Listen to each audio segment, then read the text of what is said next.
আমাদের সংস্কৃতি, আমাদের সংস্কার সর্বদা থাকবে আমাদের সাথে। ভারতের মহান গ্রন্থ আর কাব্যের সম্পূর্ণ সংকলন। সাবস্ক্রাইব করুন তিলক।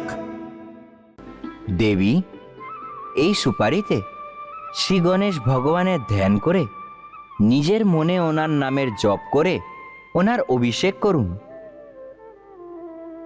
গণপতি আরম্ভ এবং শেষের স্বামী, এই বিঘ্ন বিনাশক, সেই জন্য এনাকে মনে এই প্রার্থনা করো যে আপনার এই মহান পুণ্যব্রত প্রথম থেকে শেষ পর্যন্ত নির্বিঘ্ন বিধিতে সম্পূর্ণ হোক।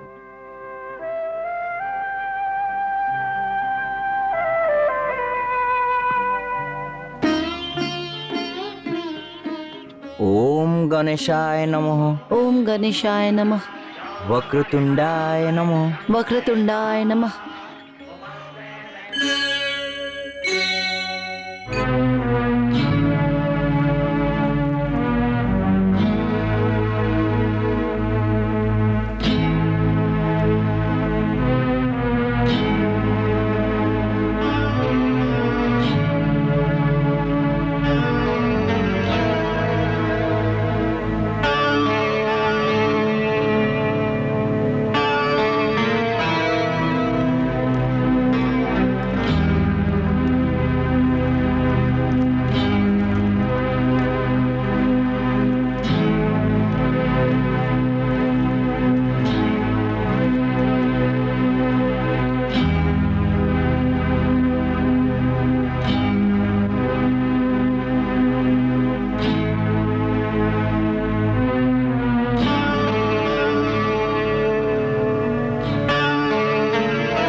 এটা আমি কি শুনছি সত্যভামা?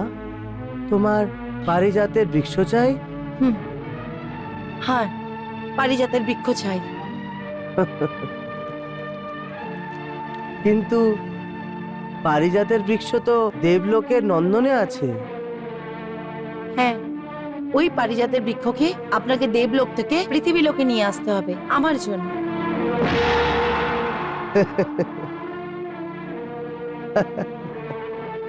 সত্যভামা,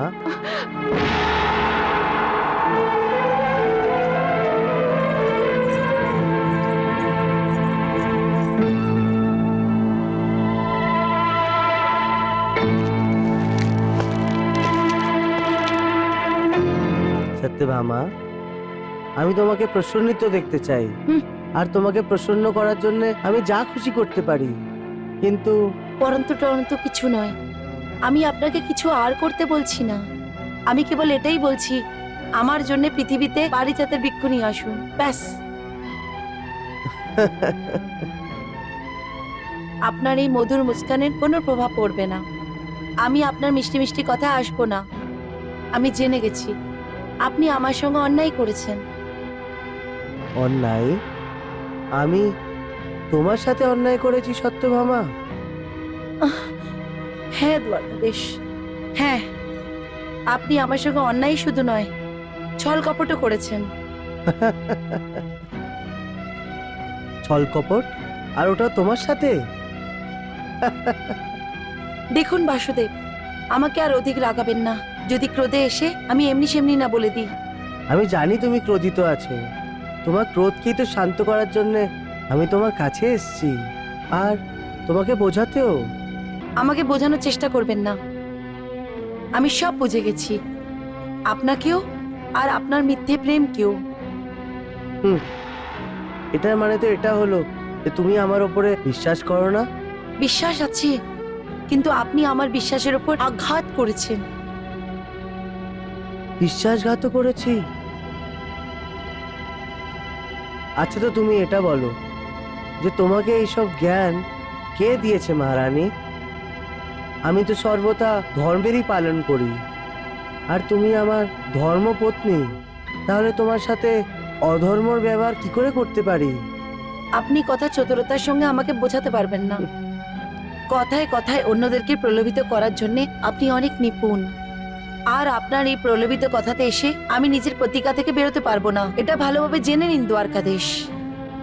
আচ্ছা, তো এবার বলো আমাকে কি করতে হবে? এটাই, পারিজাতের বৃক্ষকে এনে শুধু আমাকেই ভেট করতে হবে। হুম। দেবলোকে তো ওই পুষ্প আপনি আমাকে প্রদান করেননি, আর চুরি চুরি ওই পুষ্প এনে এখানে রুক্মণী দিদিকে ভেট করে দিলেন। হাহ। এটার অর্থ তো এটাই হলো না, আপনি রুক্মণী দিদিকে সব থেকে অধিক ভালোবাসেন। এটা তোমার ব্রহ্ম সত্যভামা। এটা ভ্রম নয় দ্বারকাদেশ, এবার আমার চোখ খুলে গেছে। আমি পাগল ছিলাম যে সবসময় এইটা ভাবতাম আমি বাসুদেবের সব থেকে নিকটতম। আমি এইটা ভাবতাম যতটা আমি বাসুদেবকে চাই দ্বিতীয় আর কেউ এরকম চাইতেই পারে না। কিন্তু সত্যভামা, পরন্তু কিছু নয় বাসুদেব, নারী যাকে সব থেকে অধিক প্রেম করে তার ভাগ বটরা করতে চান না।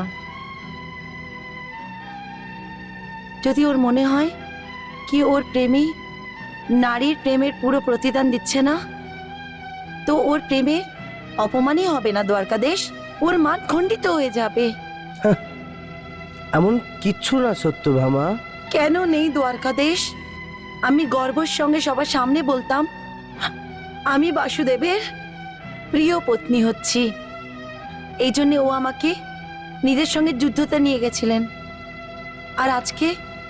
আর আজকে মহলের দেওয়াল, এই জানালা, এই সমস্ত আরাম আর সুখের সাধন আমার উপর হাস্য করে, আমার উপর হাসে আর বলে আমি বাসুদেবের প্রিয় নই, আমি বাসুদেবের প্রিয় নই, আমি বাসুদেবের প্রিয় নই।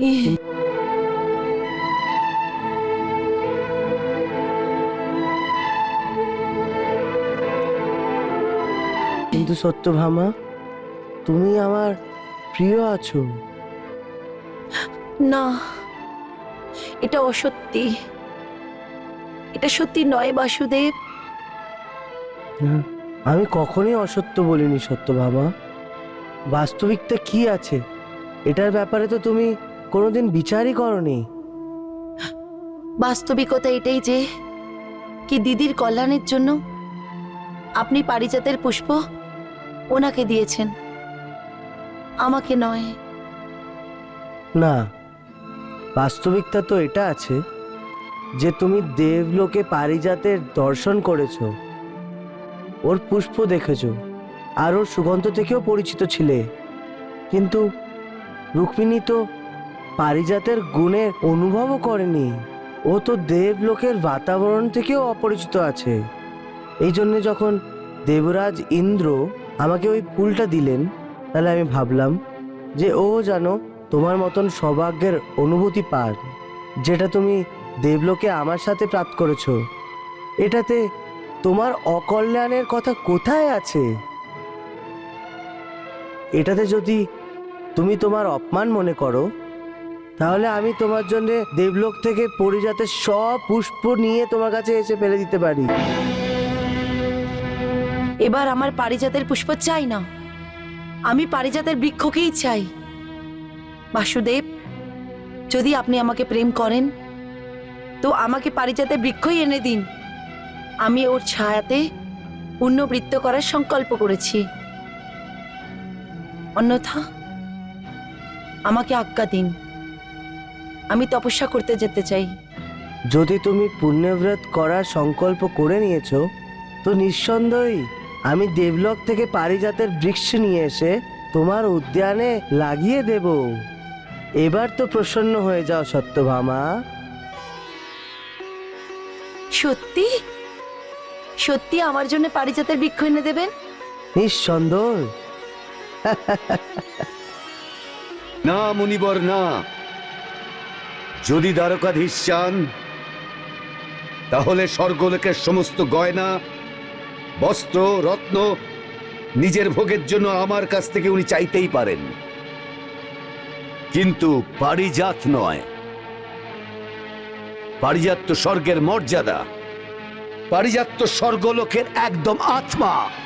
সেই জন্য আমি পারিজাত দিতে স্পষ্টভাবে অস্বীকার করছি। এই বার্তা আপনি দ্বারিকাধীশকে আমার দিক থেকে দিয়ে দিন। যেমনটি আপনার ইচ্ছে দেবেন্দ্র।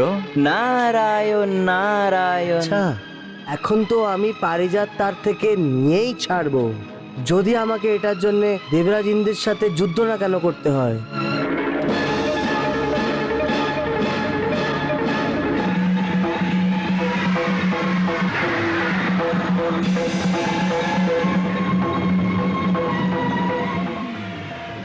পুত্র কৃষ্ণ, এ তুমি কি করছো? দাঁড়িয়ে যাও সুদর্শন। রাম দেব মাতা।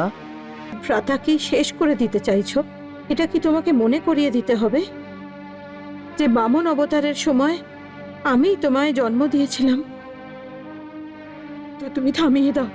যেটা আজ্ঞা দেব মাতা। আমি তোমায় পারিজাতের বৃক্ষ প্রদান করছি, কিন্তু এর বিধান এই হবে যে সত্যভামার পুণ্যব্রত সম্পূর্ণ হওয়ার সাথেই এই বৃক্ষ দেবলোকে ফিরে আসবে। আপনার আজ্ঞা সর্বশ্রেষ্ঠ দেব মাতা। দেবী সত্যভামা, আমি তো আপনাকে অভিনন্দন জানাতে এসেছি। কি ব্যাপারের? আপনার স্বামী তো দেবরাজ ইন্দ্র থেকে পারিজাত বৃক্ষ প্রাপ্ত করেছে, আর এখন উনি ওই দিব্য বৃক্ষকে নিয়ে দ্বারিকার দিকে আসছেন। সত্যি দেবঋষি? সেই জন্য এখন আপনি পুণ্যবতের অনুষ্ঠানে প্রস্তুতি নিন দেবী। পরন্তু ওই বৃত্তের অনুষ্ঠান তো আপনারই মার্গদর্শনে হবে মুনিবর। ওই সময় তো আপনাকে আসতেই হবে। অবশ্যই দেবী, যখন আপনি বলবেন আমি এসে যাব। নারায়ণ নারায়ণ। আমার পুণ্যব্রতের অনুষ্ঠান এমনভাবে হবে যা আজ পর্যন্ত না কেউ দেখেছে না কেউ শুনেছে। তার জন্য আমি দেবশ্রী নারদের থেকে প্রার্থনা করেছি কি উনি আমার বৃত্তের পূর্ণ বিধির সঙ্গে আয়োজন করে। উনি স্বীকার করে নিয়েছেন? হ্যাঁ, ব্যাস, তো হয়ে গেছে তোমার কাজ। সে তো সমস্ত বিধির জ্ঞাতা আছে, কিন্তু যেমন সে বলে ওরমই করো, অন্যথা ওই ঋষি অনেক মনমজি আছে, মাঝখানে উঠে পালিয়ে যাবে।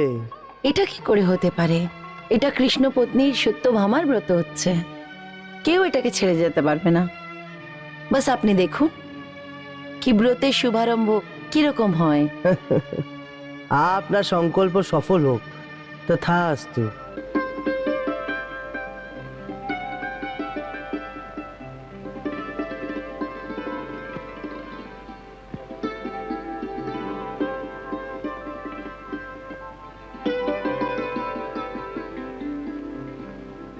দেবী, এই সুপারিতে শ্রী গণেশ ভগবানের ধ্যান করে নিজের মনে ওনার নামের জপ করে ওনার অভিষেক করুন। গণপতি আরম্ভ এবং শেষের স্বামী, এই বিঘ্ন বিনাশক, সেই জন্য এনাকে মনে এই প্রার্থনা করো যে আপনার এই মহান পুণ্যব্রত প্রথম থেকে শেষ পর্যন্ত নির্বিঘ্ন বিধিতে সম্পূর্ণ হোক।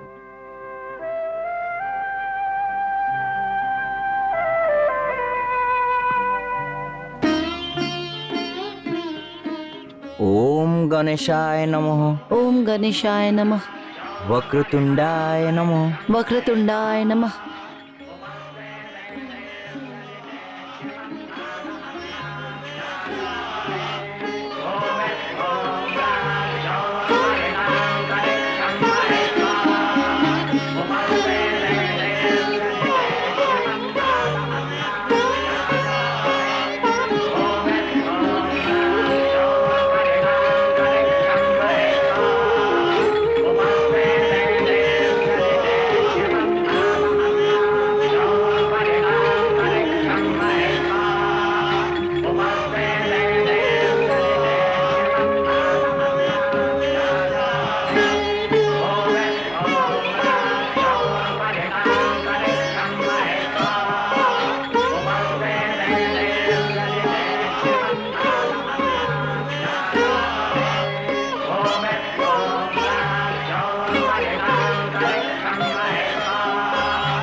गणेश हरे श्री जय गणेश हरे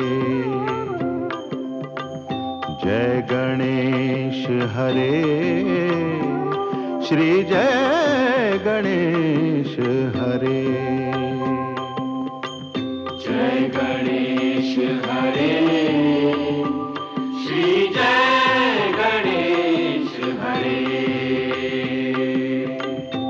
वक्रतुंड महाकाय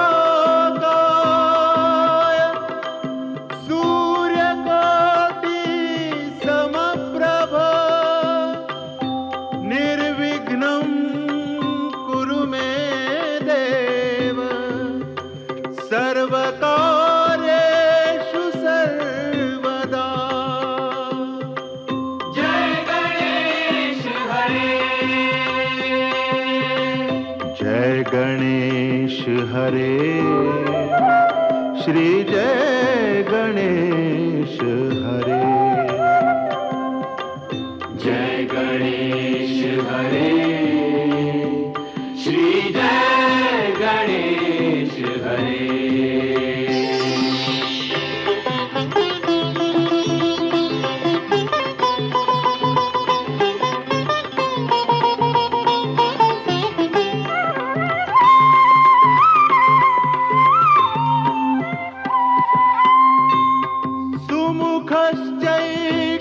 सुमुखश्चैकदन्तश्च कपिलो गजकर्णकः लम्बोदरश्च विकटो विघ्ननाशो गणाधिपः जय गणेश हरे जय गणेश हरे श्री जय गणेश हरे जय गणेश हरे श्री जय गणेश हरे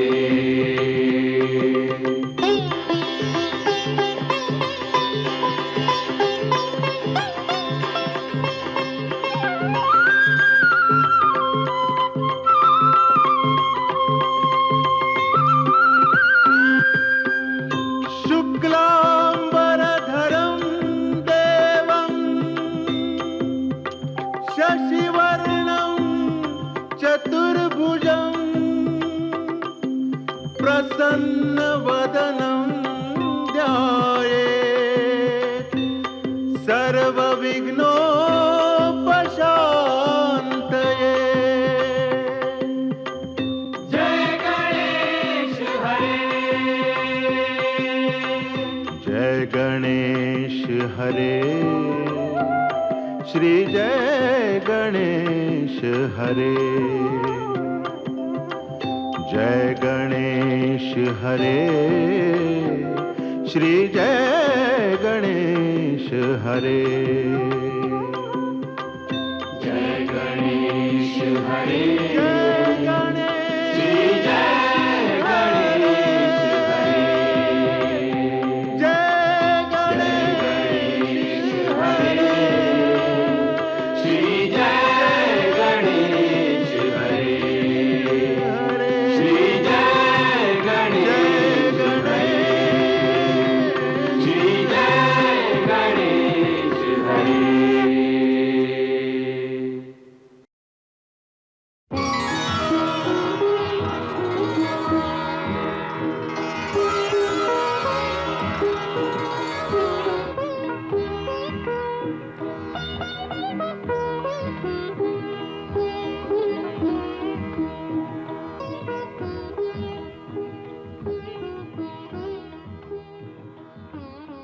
দেবী এখন দাঁড়িয়ে পারিজাত বৃক্ষ থেকে নিজের যোগ্য সাফল্য হওয়ার জন্য আশীর্বাদ চান।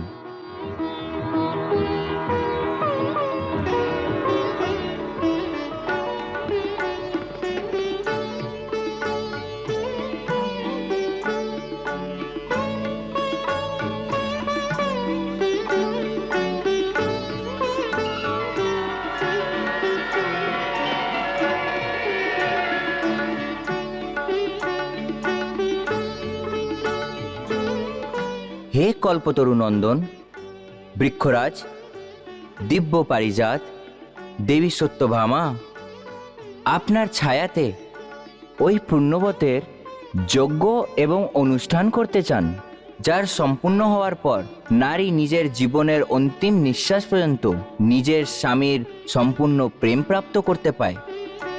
এই জন্য আপনি প্রসন্ন হয়ে এনাকে নিজের ছায়াতে যজ্ঞ করার অনুমতি দিন আর এদেরকে ওনার মনের ইচ্ছে সিদ্ধি করার আশীর্বাদ প্রদান করুন।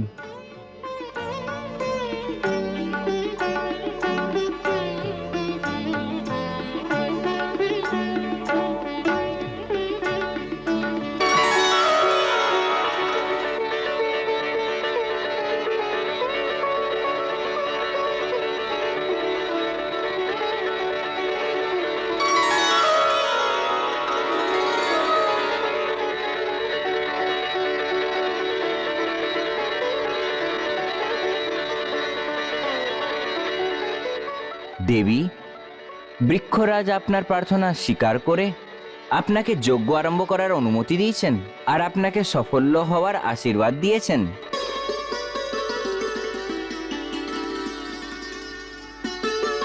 এখন আপনি যজ্ঞের সংকল্প নিন।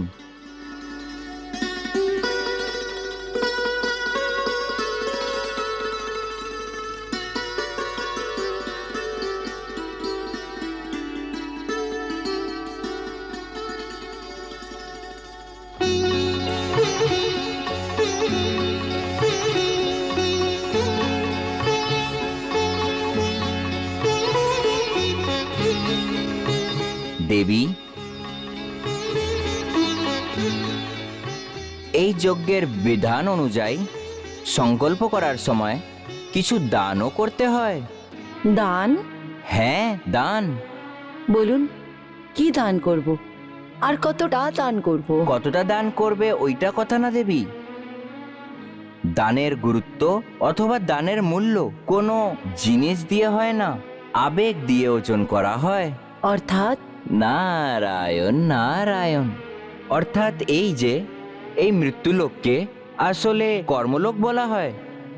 এইখানে কর্ম করে এইভাবে যজ্ঞ এবং ব্রত ইত্যাদি করে ধার্মিক কর্মফল অবশ্যই পাওয়া যায় আর সিদ্ধিও প্রাপ্ত হয়, কিন্তু এইখানে বিনামূল্যে কিছুই পাওয়া যায় না। প্রত্যেকটি ফলের, প্রত্যেকটি সিদ্ধির মূল্য কোনো না কোনো অন্য রূপে দিতেই হয়। সুতরাং যখন মানুষ কোনো বড় অথবা অনুষ্ঠানের মাধ্যমে নিজের ভাগ্যের চেয়ে বেশি কিছু পেতে চায়, তাহলে ওকে অন্য কোনো রূপে ওর সমান সমান মূল্য শোধ করতে হয়। দান দেওয়ার এইটাই আবেগ। তো বলুন, নিজের কামনা সিদ্ধি করার জন্য আমাকে কতটা মূল্য দিতে হবে? কতটা সোনা, কতটা রত্ন, কতটা আভূষণ, যা চাই, যতটা চাই আমি ততটাই দান করতে রাজি আছি। পুণ্যবতের সিদ্ধির প্রাপ্ত করার জন্য দান দেওয়ার একটি বিধান আছে। আসলে যে বস্তু আপনার সবচেয়ে বেশি প্রিয় হয় সেই বস্তুই দান করতে হয়। সুতরাং আপনি এটা বলুন যে এই সংসারে আপনার কি হিরে মুক্ত, গয়না, সোনা এইসবই সবচেয়ে বেশি প্রিয়?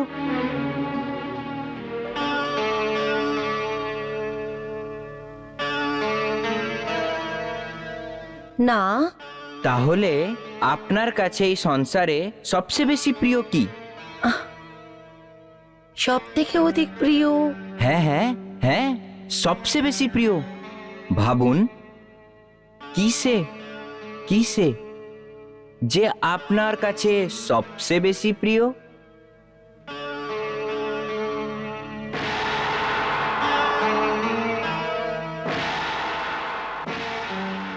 আমার জন্য সংসারের সব থেকে প্রিয় হচ্ছে কেবল একজনই। কে কে সে? আমার স্বামী দ্বারকাধীশ। নারায়ণ নারায়ণ, তাহলে বেশ ঠিক হয়ে গেল দেবী। আপনাকে আমায় দ্বারিকাধীশকেই দান করতে হবে।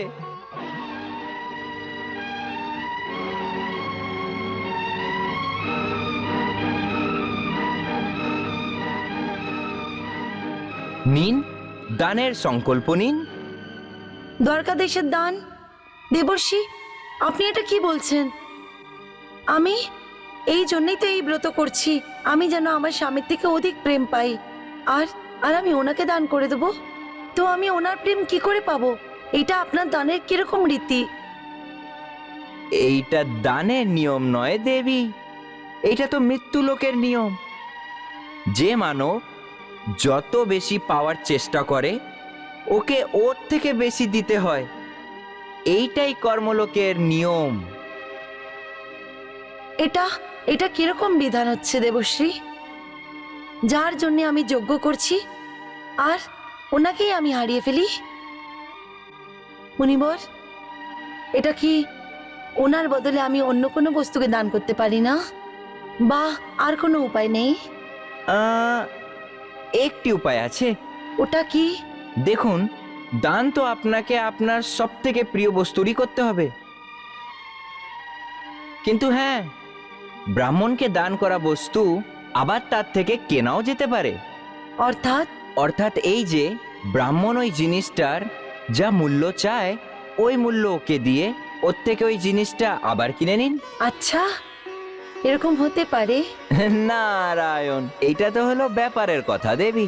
যদি ব্রাহ্মণ স্বীকার করে নেয় তাহলে ওকে মূল্য দাও, নিজের জিনিস নিয়ে নাও। তাহলে তো ঠিক আছে। যদি স্বীকার করেন তাহলে তাড়াতাড়ি করে দানের সংকল্প নিন, কারণ অনুষ্ঠানের শুভ লগ্ন পার হয়ে যাচ্ছে দেবী।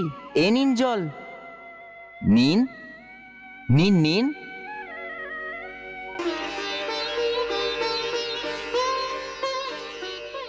এখন বলুন, নিজের স্বার্থ সিদ্ধির জন্য আমি কৃষ্ণের স্ত্রী সত্যভামা, আমি কৃষ্ণপত্নী সত্যভামা,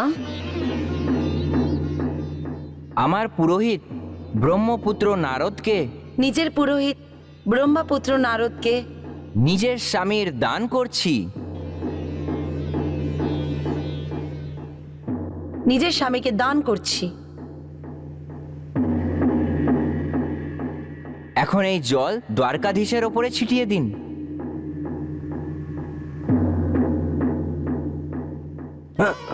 নারায়ণ নারায়ণ। দ্বারিকাধীশ, এখন এখানে দাঁড়িয়ে দাঁড়িয়ে কি করছো? আমার জন্য কিছু কাজ করো।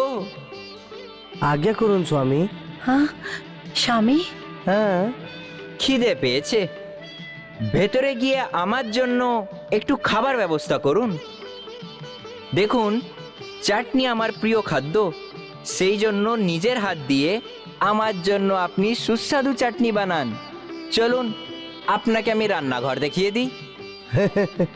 যা আজ্ঞা স্বামী।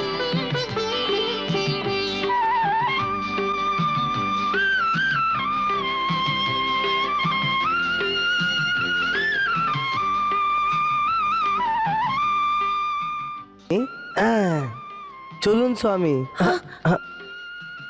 এটা কি দেবর্ষি? আমি দান করেছি, এটার মানে এটা নয় যে আপনি দ্বারকাদেশকে নিয়ে চলে যান। নারায়ণ। দ্বারিকাধীশ, এখন আপনি বোঝান দেবী সত্যভামাকে কি দানের অর্থ কি হয়। দানের অর্থ তো ওটাই হয় মুনিবর, যেটা আপনি বলেন। এবার আপনি আমার স্বামী আর আমি আপনার দাস, যেমন আপনি বলবেন ওরম করা আমার ধর্ম। এটা কি করে হতে পারে? আমার থাকা সত্ত্বে আপনি কাউর দাস হতে পারেন না। কিন্তু আপনি তো দান করে আমাকে। যদি দানের অর্থ এটা হয় যে আমি করতে চাই না এই দান বান, দান যদি না করো তাহলে আপনার পুণ্যবত কি করে সাফল্য হবে? নারায়ণ নারায়ণ। সমস্ত রানীদের মধ্যে সবচেয়ে বেশি প্রেম আপনি তাহলে কি করে পাবেন দেবী?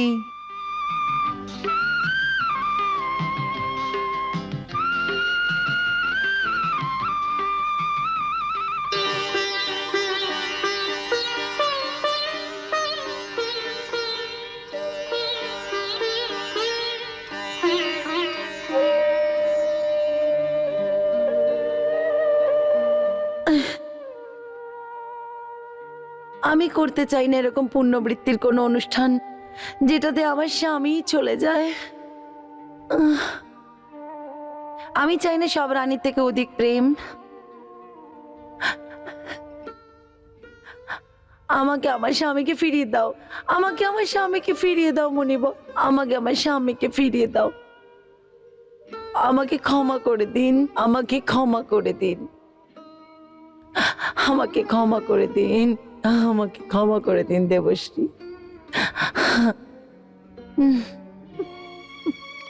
আমার দান ফিরিয়ে দিন দেবশ্রী, আমার দান ফিরিয়ে দিন। এইটা কি করে সম্ভব হতে পারে দেবী? দান দেওয়ার পর কি ওটাকে ফেরত নেওয়া যায়? তারপর আবার দ্বারিকাধীশের মতন অলৌকিক বস্তুর দান পাওয়ার পর ওইটাকে কি আবার ফেরত দেওয়া যায়?